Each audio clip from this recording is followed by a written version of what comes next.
안녕하십니까.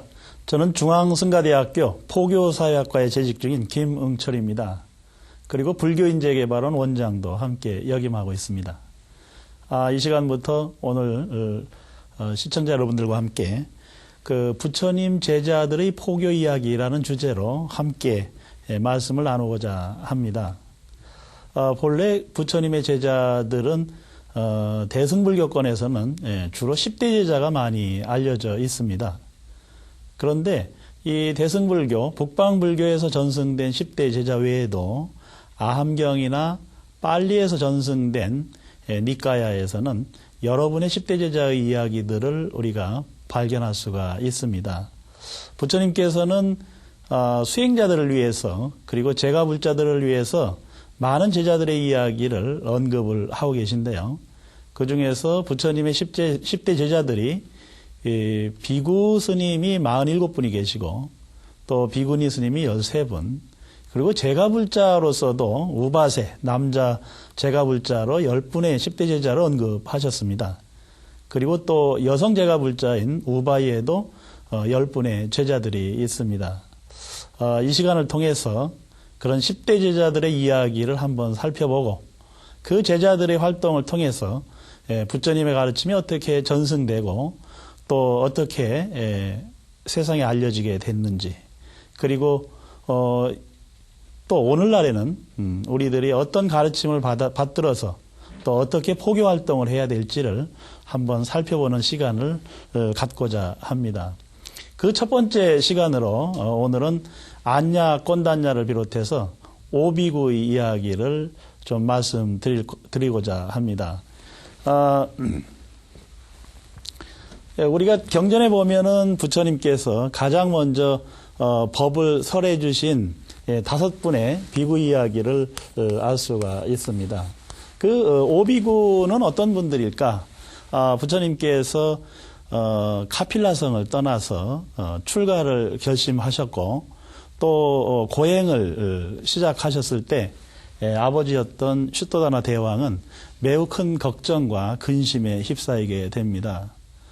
비록 세속을 버리고 출가하였지만 그 출가하신 부처님께서 어떤 어려움을 당하실지도 모르고 또 제대로 수행하실지 걱정도 되기 때문에 그 외우해 주는 사람들을 찾아야 될 필요가 생겼다고 봅니다. 그래서 부처님의 아버지였던 슈토다나 대왕이 이 5사람의 그 아주 당시 샤카족에서 유명한 수행자들을 찾아내게 됩니다. 이 수행자들을 부처님 곁에 가까이도 그리고 또 멀리도 있지 않게 항상 부처님을 외우하면서 부처님의 수행을 돕도록 하기 위한 목적으로 이 5 비구들을 파견하게 됩니다.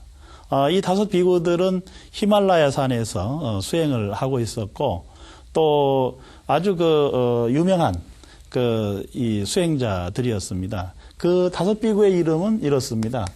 첫 번째, 안냐 꼰단냐.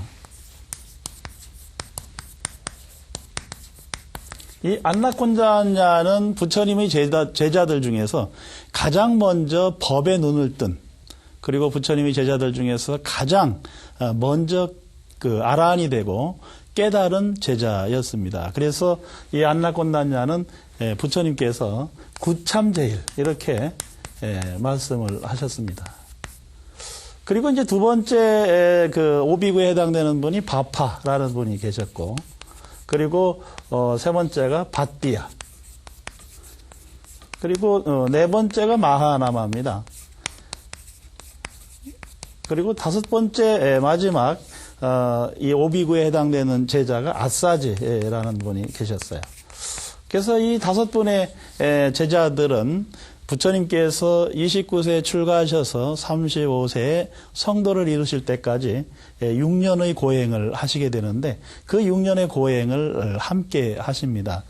부처님께서 출가를 하셨을 때 선택한 수행 방법들이 있습니다. 부처님께서는 사실 출가하시기 전에 세속의 오용락을 모두 경험을 하셨기 때문에 이미 그 인도에서 만연되고 있는 쾌락주의라는 그런 수행법에 대해서도 이미 체험을 하셨다고 볼 수가 있습니다. 그러나 이 세속의 쾌락이 삶과 죽음을 넘어서는 그리고 윤회의 괴로움에서 벗어날 수 없다라는 것을 아시게 되죠. 그래서 나고 죽는 괴로움에서 벗어나려면 이런 현실의 쾌락만 가지고는 어렵다 이렇게 판단을 하셔서 출가를 결심하시게 되는데, 그래서 선택하신 수행법이 바로 고행주의 수행법입니다. 당시 인도에는 그 많은 수행자 집단들이 있었고, 이런 수행자 집단들은 다양한 고행을 통해서 극한적인 몸의 학대를 통해서 깨달음의 경지를 한번 체험해 보고자 하는 그런 노력들을 한 것으로 보입니다. 부처님께서도 그런 갖가지 인도 사람들의 당시의 수행법들에 대해서 경험도 하시고 또 많은 공부도 하셨습니다마는 마지막 선택하셨던 그 고행주의 수행법이라는 것은 단식이었습니다. 지금도 부처님께서 수행하셨던 이 고행을 하셨던 그 고행님이 있습니다. 그 둥계소활이라고, 현재의 명칭은 둥계소활이라고 하는데, 이 둥계소활이 우리 불자들은 둥계소활이 산을 전정각산이라고 부릅니다. 이 전정각산은 부처님께서 정각을 이루시기 전에 수행하셨던 산이다. 이래서 붙여진 이름이고 전정각산입니다. 이 전정각산 둥계소활이 지역에 있는 산에서 부처님께서 토굴 속에서 고행을 하시게 되는데, 이 둥계소활이 지역은 본래 이 지역 사람들이 마가더국에 있는 지역입니다. 당시에 그 마가다국 사람들이 죽게 되면 이 둥계소활이 산에다가 시신을 버렸습니다. 그래서 시신이 숲을 이뤘다. 이래서 이 둥계소활이 산이 시다림산이었어요. 시다림. 그래서 이 이제 조장이라든가 천장, 또는 초장 이런 것의 그 장례의식법이 인도에서 사용되었기 때문에 이 둥계소활이의 전정각산은 사실 공동묘지나 다름이 없었습니다. 오늘날 우리 스님들께서 누가 돌아가시거나 하면은 연부를 해주러 가시는데 그것을 시다림이라고 합니다. 그 시다림이라는 용어가 바로 이 전정각산에서 유래되었다고 볼 수가 있습니다. 부처님께서는 이렇게 이 그 전정각산에서 6년의 고행을 하셨죠. 지금도 많은 불자들이 성지순례를 가면 이 전정각산을 가보게 되는데요. 이 전정각산의 입구에는 우리 정토회라는 단체에서 만든 수자타 아카데미라는 학교가 있습니다. 우리 불자님들이 이 부처님의 성지를 가실 때는 한번 그 수자타 아카데미에 들려서 공양을 좀 올리는 것도 괜찮지 않을까 이렇게 생각을 합니다. 부처님께서는 이 고행주의도 결국은 깨달음을 갈 수 있는 완전한 길이 아니라는 것을 아시게 됩니다. 왜냐하면 이 고행을 통해서 극한의 어떤 선정을 맛볼 수는 있습니다만은 그 선정에서 나오게 되면 도로 중생의 모습으로 돌아가기 때문입니다. 그래서 어떤 수행이든지 간에 한번 선정에 들어갔다가 나온다 하더라도 중생의 모습으로 돌아오지 않고 깨달은 상태로 유지가 될 수 있는 방법이 없을까 이렇게 생각을 하시게 되죠. 그래서 이 고행주의도 사실은 최고의 깨달음, 궁극의 깨달음, 안욕따라 삼맥삼보리에 도달하는 깨달음의 수행법이 아니라는 것을 부처님께서 아시고 이 전정각산을 내려오게 됩니다. 그래서 부처님께서 선택하신 수행법은 선정수행입니다만은 그 선정주의 수행에서도 특히 이제 부처님께서는 중도 정견 수행을 선택을 하셨고요. 이 중도 정견 수행을 통해서 보리수나무 밑에서 정각, 안욕따라 삼맥삼보리를 깨우치게 되시는데, 이 다섯 비구는 바로 부처님께서 고행주의를 포기하고 전정각산을 내려갈 때 부처님 곁을 떠나기로 결심을 합니다. 왜냐하면 부처님께서 전정각산을 내려가셔서 그 미련선하, 한자로는 그렇습니다만 내란자라라고 표현을 하기도 합니다. 이 내란자라 강가에서 계시면서 이제 물끄러미 흘러가는 강물을 보다가 지나가는 뗏목의 목부가 노래를 부르는 것을 듣고 호련듯 깨우치게 되시는데 그게 바로 중도라는 생각입니다. 그래서 지나치게 몸을 학대하지도 지나치게 쾌락을 빠지지도 않고 중도로서 이 문제를 해결해야 되겠다 이렇게 생각을 하시고 이 고행주의를 포기할 때 이 5비구들은 실망하게 됩니다. 부처님께서 수행을 포기하셨다.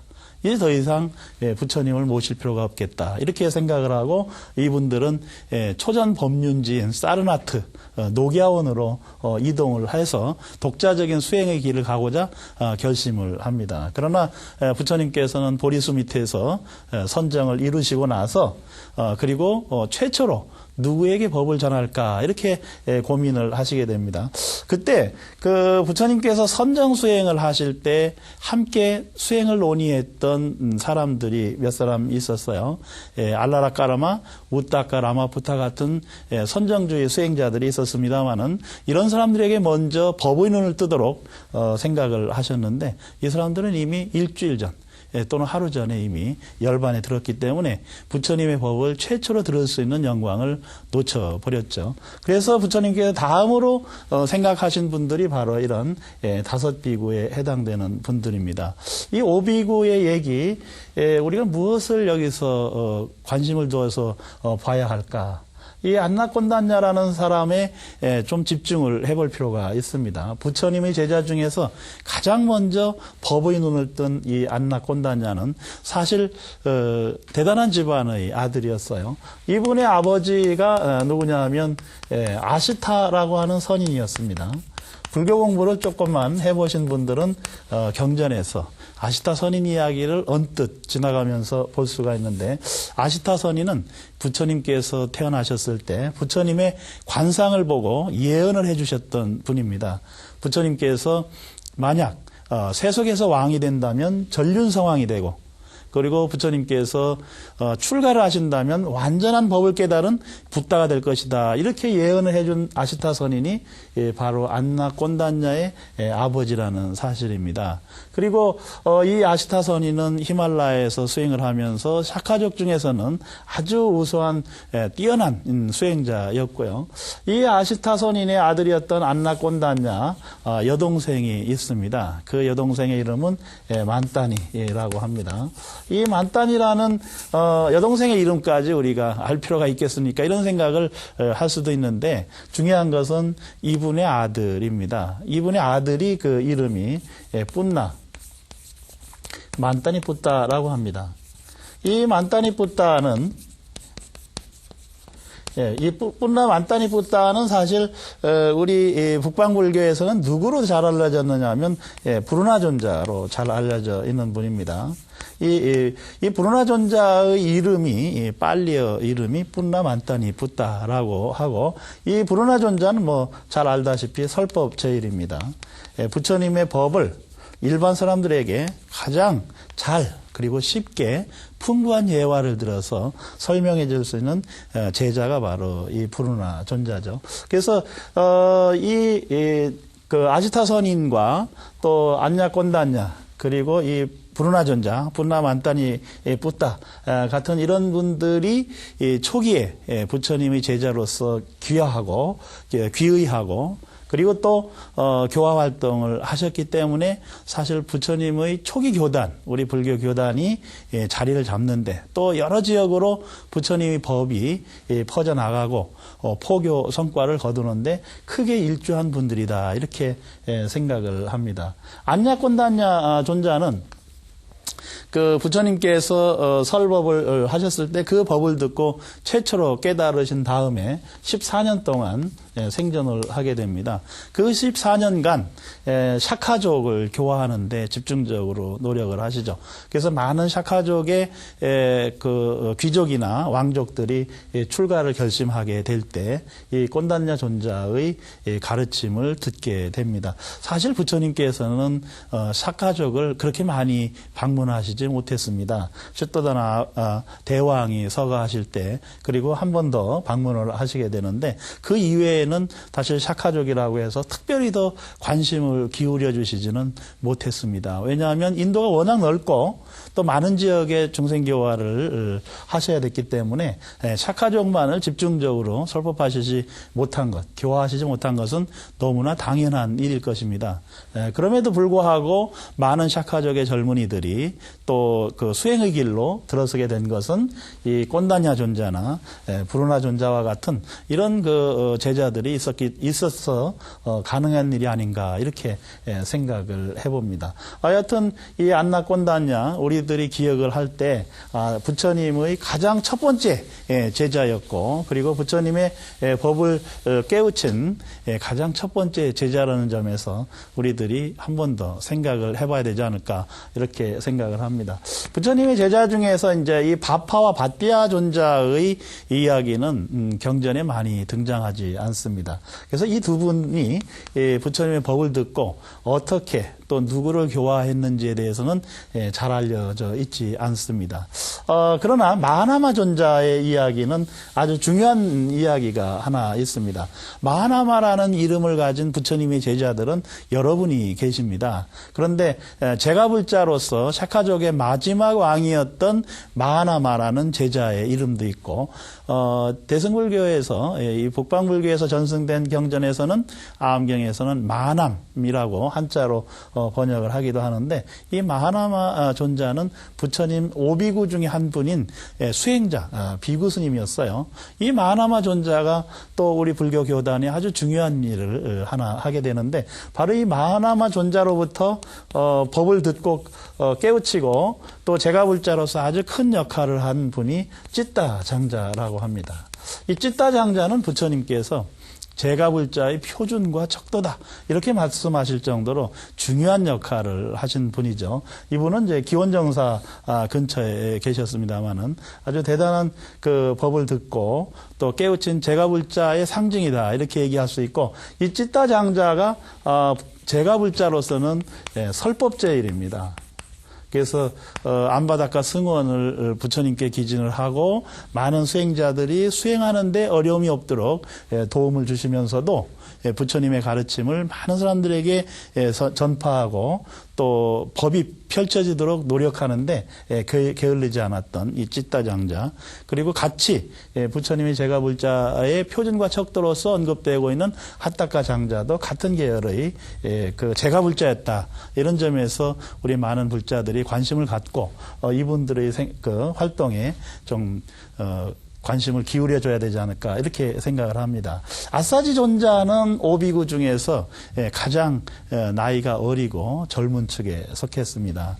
그리고 부처님의 법을 깨우치는데도 오비구 중에서는 가장 늦게 깨우쳤습니다. 그럼에도 불구하고 이 아사지 존자는 우리 교단에서 정말로 중요한 한 가지 일을 하게 됩니다. 그것은 뭐냐면 사리불 존자, 부처님의 최고의 제자이면서 법의 사령관이라고 할 수 있는 이 사리불 존자를 귀의시키는 부처님께 귀의하게 하는 그 역할을 하게 되죠. 이 아사지 존자는 사리불 존자를 교화한 것만으로도 일생일대에 가장 큰 업적을 쌓았다 이렇게 이야기를 할 수 있습니다. 왜냐하면 부처님의 법이 전반기 20년 동안 많은 중생들에게 알려지는데 사리불과 목련 존자의 역할을 우리가 생각하지 않을 수 없기 때문입니다. 사리불 존자는 부처님의 제자로서 지혜가 아주 뛰어나고 그리고 인욕이 뛰어난 그런 제자였죠. 다음 시간에 언급이 되겠습니다만은 이 사리불 존자는 그 본인이 부처님께 귀의하고 그리고 법을 깨우치게 될 수 있었던 것은 아사지 존자의 공덕이었고 또 그 은혜였다 이렇게 생각을 해서 사리불 존자는 아사지 존자를 평생 스승으로 모셨습니다. 그리고 아사지 존자가 계시는 곳을 향해서 반드시 밤에 잠을 잘 때도 다리를 뻗지 않고 머리를 두고 존경의 표시를 표하면서 잠을 잤다고 합니다. 그래서 이 사리불 존자가 또 부처님이 제자로서 활동할 수 있는 토대를 만들어준 분이 이런 아사지 존자라고 할 수가 있습니다. 이렇게 그 부처님의 제자들은 여러분들이 계시게 되고 초기에 불교 교단을 형성하는데 크게 기여했던 분을 저 오비구라고 이야기할 수 있습니다. 부처님께서는 오비구를 교화하시고 나서 그리고 이제 사르나티에서 그 촌장의 아들이었던 야사라는 청년을 다시 교화를 하게 되죠. 야사라는 청년은 사실 부처님의 최초의 제가제자라고 할 수 있었고요. 하루 만에 법을 깨우치면서 부처님의 교단에 기의한 최초의 제가불자로서 출가 제자가 되는 그런 영예를 누렸고요. 그리고 또 이 야사의 야사의 친구들 50여 명이 불교에 귀의하게 됨으로써 61명의 아란을 만드는데 야사가 또 기여하게 됩니다. 부처님께서는 그 야사와 그 친구들을 포함해서 이 오비구까지 해서 61명의 아란이 이 땅에 생겼을 때 전도 선언을 통해서 교단이 만들어진 것을 선포하시고 그리고 모든 비구들에게 중생의 이익과 안락과 행복을 위해서 교화의 여행을 떠날 것을 부촉하시게 되죠. 그래서 부처님께서도 전도선을 마치고 우르벨라에 가셔서 가섭 삼형제를 교화하시게 됩니다. 이 가섭 삼형제도 사실 부처님이 제자들 중에서 가장 큰 수행자 집단을 거느린 그런 그 제자로서 나중에 언급이 한번 될 것입니다. 이렇게 해서 부처님께서 그 가섭 삼형제까지 교화를 하시면서 1000여 명의 제자들이 생기게 되는데 그 다음에 사리불과 목련존자가 귀의함으로써 우리가 경전에서 많이 보는 1250인의 비구대중이 형성되게 됩니다. 오늘 이 다섯 비구 이야기를 간략하게 말씀드렸습니다마는 이 다섯 비구 수행자들은 부처님의 법을 세계에 알리고 또 중생을 교화하는 아주 벽돌 한 장을 잘 놓게 되고요. 그 벽돌들이 쌓여서 2700년에 불교 역사가 만들어졌고 또 1700년에 한국 불교의 역사가 시작되었다고 해도 과언이 아닙니다. 오늘 이 시간에도 많은 스님들께서 수행을 마치시고 중생교화의 원료를 가지고 포교일선에서 활동을 시작하시게 됩니다. 그러한 스님들에게 스님들 주변에 또 많은 스님들과 또 많은 제자들이 함께 제가불자들이 함께 동참함으로써 새로운 21세기의 포교의 지평이 열려갈 수 있다. 저는 그렇게 봅니다. 아무쪼록 이런 다섯 비구의 이야기들을 통해서 또 이 다섯 비구 스님들의 이 역할을 통해서 새롭게 교단을 형성하고 발전해가는 그 초석을 놨던 교훈들을 우리가 되새기면서 오늘 이 시간에도 포교일선에서 활동하시는 수많은 스님들에게 이런 부처님의 다섯 제자와 같은 많은 불자들이 함께 할 수 있었으면 하는 생각을 말씀을 드립니다. 다음 시간에는 사리불존자의 이야기를 가지고 함께 여러분들을 만나 뵙겠습니다. 여러분 고맙습니다.